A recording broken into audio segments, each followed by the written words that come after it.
Hey guys, and welcome to my channel. Today I want to show you guys something about solvent. When I first started in colored pencil, I had no idea what solvent was, and then you figured out there's different kinds of solvent or different brands of solvent, amongst all of the other art supplies that are probably super overwhelming when you're trying to start out as a beginner. So I have all three of the solvents that are probably the most popular that I know of. We have the Mona Lisa. This one you can find, well, I'm in the US, so you can find it at, any local art store. And then you have Gamsol, which you can also find here at any local store, art store, or craft store. And the Zested Pencil Blend, which is the only one that's a little bit different as far as I can see. This one I had to get from the UK. I think it was Jackson's Art Supply because we don't have it here in the US. But this is the only one that actually has a scent to it. So it has like a citrus, orangey smell to it. But, so I'm going to show you the difference between all three, if there is a difference. And I think it's important just to kind of, when I started out, I always wanted to know, like, what's the difference between all these things? Because it's not really clear, and not everyone is going to go out and get every supply to try them all. So these kind of videos are what I want to show you guys and kind of educate you a little bit on what I've learned over the years. So I'm just going to take a couple polychromos pencils. I have my Helio Turquoise and the Helio Blue Reddish. So I'm just going to basically start building up layers. I'm going to do the same colors. I'm just going to do 2 blocks of color on each one. And we're going to blend with the same style brushes on each one.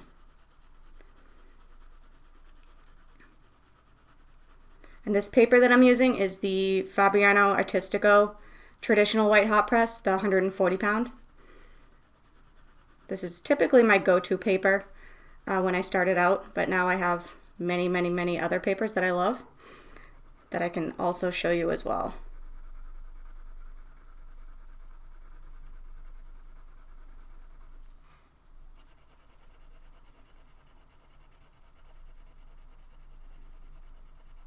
One of the most important things when you're putting down pigment on the paper and you're planning to blend with solvent is to make sure you have enough layers.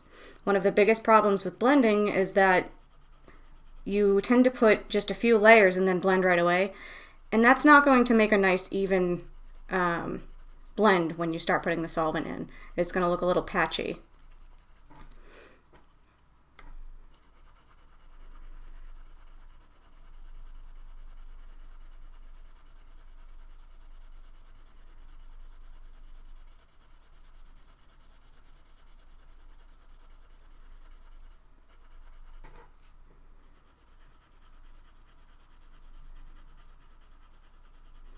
You can see I'm just using the side of my pencil.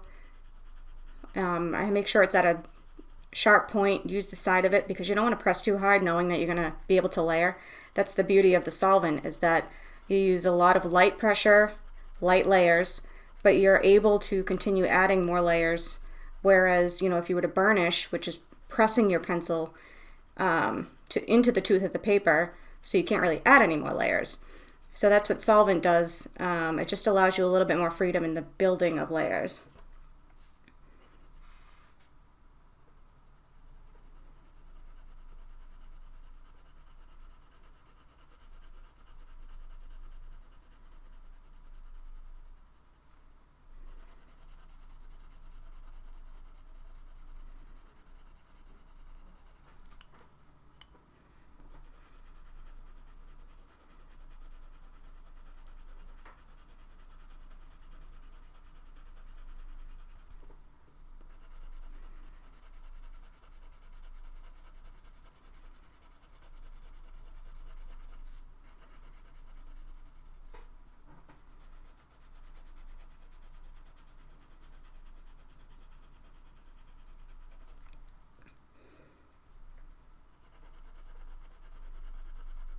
I'm just going to keep adding layers until I think there's enough here to where I can blend.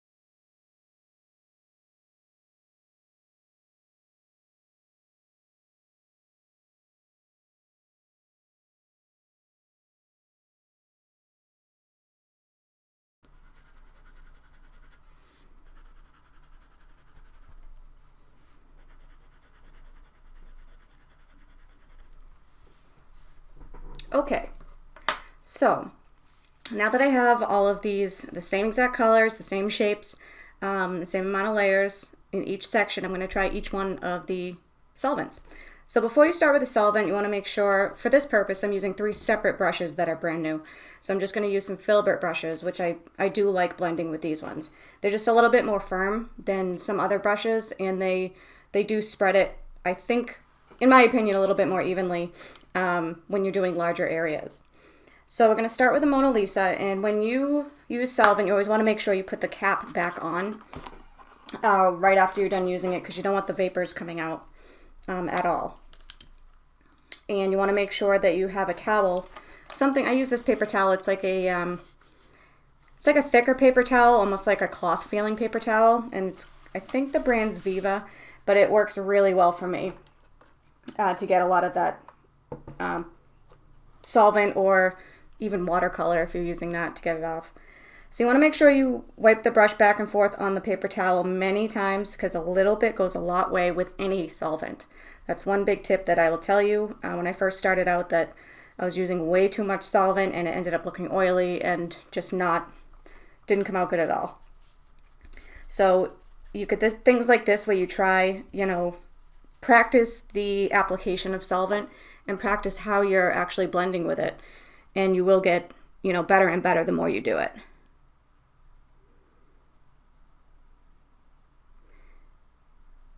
And one thing with solvent, it makes the process of making a colored pencil, anything grainy, look super smooth and clean, as if you were to burnish. I can't burnish because I have my wrists, I get a lot of pain in my wrists if I do that. So this is like the best thing ever when I discovered you could use solvent. So solvent just allows you to use less pressure but blend in pretty much the same way, and giving you the chance to add more layers on top. So it's kind of the best of both worlds, I think. And you can use it on nearly any drawing surface that I've used it on. But keep in mind too, when you use solvent, you are technically removing some pigment.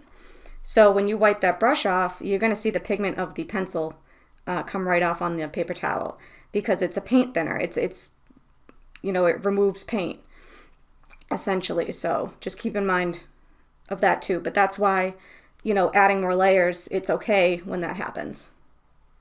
So the Mona Lisa I've used for a long time. I've never had a problem with it. I like it. I like how it blends. It's very smooth and seamless. And the next one is the Zested. I'm going to use a different brush so I don't mix these solvents together. And the Zested does have a very citrusy smell. I wouldn't leave it open, even though it is, let's see.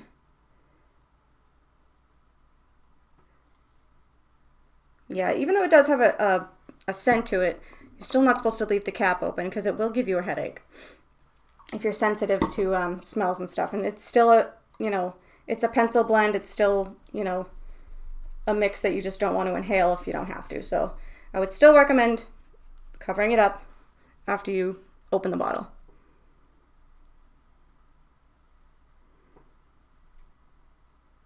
I do love the Zested.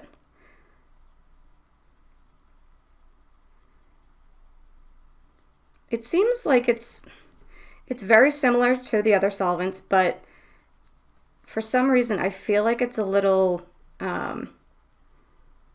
not thicker, but I don't think it takes as much of the pigment off as the other odorless mineral spirits do, because this is specifically made as a pencil blend. So I think it may reduce the amount of pigment that's coming off, but I could be wrong. I just feel like it leaves more of it on the paper than the other ones, because I just wiped my brush on my paper and barely anything came off.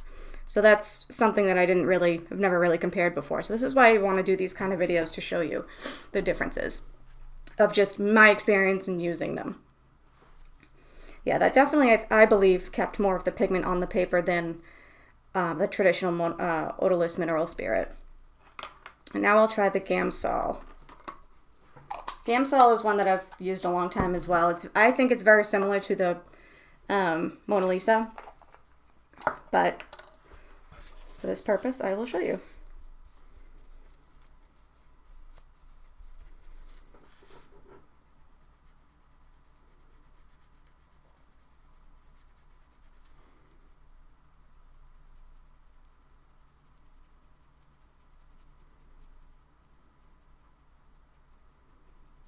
I think it's very similar to the Mona Lisa. All three are really, you can't go wrong with any of them, to be honest. It's all about how you're applying it, making sure you're putting enough or not too much, which can be just something you learn along the way and you have to keep practicing at. The biggest problem is, like I said, adding enough layers to be able to blend in the first place. So once you have that, that's half the battle right there. And it seems to fade a little bit. After you blend, it's going to brighten up. The minute you put the solvent on, it's going to really bold up that color, and then it will fade a little bit back to what it's supposed to be. So those were those three, Mona Lisa, Zested, and Gamsol, and you can't go wrong with any of them. They all work awesome. The only difference is the Zested, really. I really found that kept a little more pigment on the paper and didn't take so much on the brush. And the smell. It can be a little bit overwhelming of a smell, but at least it's a pleasant smell, being citrus. But like I said, always put the caps back on your solvents right after you put your brush in them. Keep them closed. You don't want animals or children or anything getting in them. So yeah, that's my demo of those three solvents. If you are wondering if there was a difference, there really isn't much of a difference. So any of them that you have access to and want to use them for blending colored pencil, I definitely recommend all of them. So if there are any other types of demo videos you guys would like me to do, feel free to comment below and let me know what you'd like me to see or to demonstrate differences with, whether it be supplies or techniques or whatever you guys want.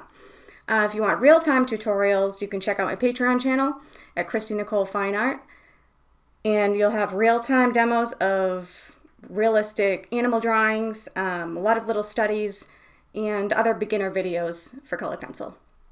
So that's going to do it for today. Thank you guys for watching, and I'll see you next time.